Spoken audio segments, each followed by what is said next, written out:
عندما يبدأ الطفل في مدرسة جديدة يجب أن يكون الطفل مسجلاً في المدرسة. لدى المدارس نماذج متاحة عادة على الموقع المدرسة على الويب، والتي يمكن للوالدين ملئها أو إرسالها إلى المدرسة المعنية. يمكن أيضاً الحصول على نماذج من المدرسة نفسها، عادة من السكرتيرة. من المهم ذكر القضايا مثل الحساسية أو الاحتياجات الخاصة. من المهم المشاركة في تعليم أطفالكم. ساعد الطفل وتحدث معه عن الدراسة. استمع إلى الطفل وهو يقرأ واقرأ معه. يمنح في بعض الأحيان الفرصة للوالدين للمشاركة في برامج أطفالهم في المدرسة، لذا من الضروري جدا أن تشارك إن كان باستطاعتكما، لأن نتائجها تكون إيجابية، ومن خلالها بالإمكان بناء الجسور بين البيت والمدرسة. حددت المدارس أيام المقابلة في تقويم المدرسي. تتم هذه المقابلات عادة في المدرسة، حيث يحضر الطلاب مع والديهم لمقابلة المعلم المشرف. تستعرض في هذه المقابلات تقدم الطالب في المدرسة أكاديمياً واجتماعياً ورفاهاً. من المهم حضور هذه المقابلات. إذا كان وقت المقابلة غير مناسب فاتصل بالشخص المعني واسأل عن موعد جديد.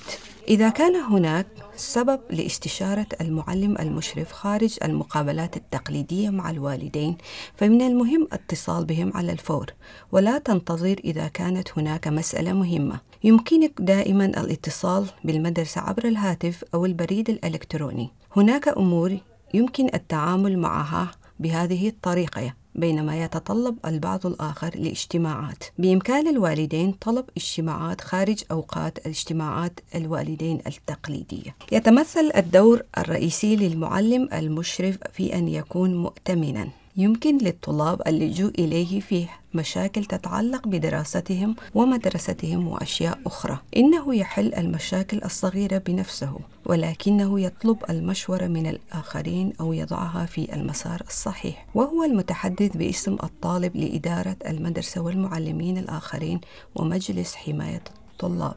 إنه مصدر المعلومات يهدف إلى تزويد الطلاب بمعلومات حول قواعد المدرسة والدراسات وترتيبات الدراسة والأشياء الأخرى المطلوبة. يتمثل الدور الرئيسي لمديري المدارس الابتدائية في ضمان تعليم ورفاهية الطلاب وتعزيز تقدمهم الدراسي وإنجازاتهم. يحق للآباء الذين يتحدثون لغة غير أيسلندية الحصول على خدمات الترجمة. غالباً ما توفر المدرسة خدمات الترجمة، ولكن يجب ألا يتردد الآباء والأمهات في طلب الترجمان إذا لزم الأمر. أحياناً يصبح الأطفال جيداً جداً في اللغة الإيسلندية ويبدأ الكبار في الاعتماد عليهم. من الضروري التمييز بين ما نتحدث عنه في حضور الأطفال ومتى نحتاج إلى قبول خدمات الترجمة، لأن هناك عديد من القضايا التي يحتاج الكبار لمناقشتها دون الأطفال. للأطفال الحق في التغذية والملبس والمسكن الآمن حتى يتمكنوا من النمو بأفضل طريقة ممكنة. يجب على الحكومة مساعدة العائلات التي لا تتاح لها فرصة لتقديم ما سبق ذكرها من الاحتياجات للأطفال. لجميع الأطفال الحق في الراحة واللعب والمشاركة في الحياة الثقافية. للأطفال الحق في الحماية من الأعمال الخطرة أو الأنشطة التي تضر بدراستهم أو صحتهم أو نموهم. إذا مارس الأطفال عملاً فلهم الحق في القيام بذلك بأمان والحصول على أجر عادل. أوضاع العائلات مختلفة. يتعين على بعض الآباء والأمهات العمل بجد ويثقون في أن أطفالهم سيشاركون في حمل أعباء المعيشة. بعض الأطفال لديهم الكثير للقيام به في المدرسة والأنشطة الترفيهية، وقد لا يكون لديهم الكثير من الوقت للقيام بالأعمال المنزلية. يجب أن يؤخذ عمر الأطفال، نضجهم ونموهم في الاعتبار عند تحديد مقدار ما يجب أن يشاركوا فيه في الأعمال المنزلية. وبالطبع من الأفضل للأطفال والآباء أن يكونوا قادرين على إيجاد منظومة عمل وحسب الظروف. على سبيل المثال، من المناسب للأطفال في سن المراهقة الحفاظ على غرفهم نظيفة ومرتبة، والقيام أحيانا بالمساعدة في المطبخ، والخروج لرمي القمامة وما إلى ذلك. التعليم في إيسلندا إلزامي على مستوى المدرسة الابتدائية. مطلوب من الجميع الأطفال الذين تتراوح أعمارهم عادة بين 6 و16 عاما الالتحاق بالمدرسة الابتدائية. يعتني الآباء بمصالح أطفالهم في سن المدرسة الإلزامية. يجب ألا يقل وقت انشغال الطلاب في المدرسة الإلزامية على 9 أشهر في كل عام دراسي. يجب ألا تقل أيام الدراسة للطلاب عن 180 يوما. ينشر تقسيم الأيام الدراسية في تقويم المدرسي. يمكن الوصول إليه على مواقع المدارس ومناهجها. يمكنك أن ترى عليها أوقات العطلات وأيام المقابلة. يوجد في إيسلندا عطلات عيد الميلاد وعيد الفصح التقليدية. يمكن للمدارس أيضا أن تقضي عطلات الخريف والربيع.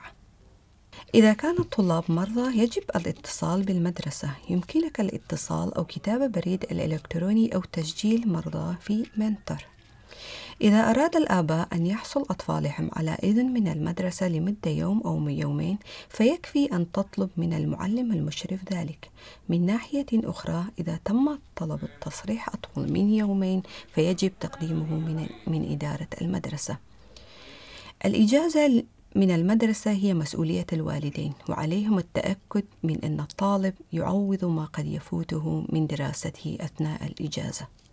يمنح جميع الأطفال في المجموعات الأصغر سناً في المدرسة الإلزامية خيار خدمات المركز الترفيهي، أي مركز خدمات ودار أوقات الفراغ، وهو مركز ترفيهي للأطفال مع التركيز على اختيار الأطفال واللعب الحر والتنوع في الموضوعات والبيئات.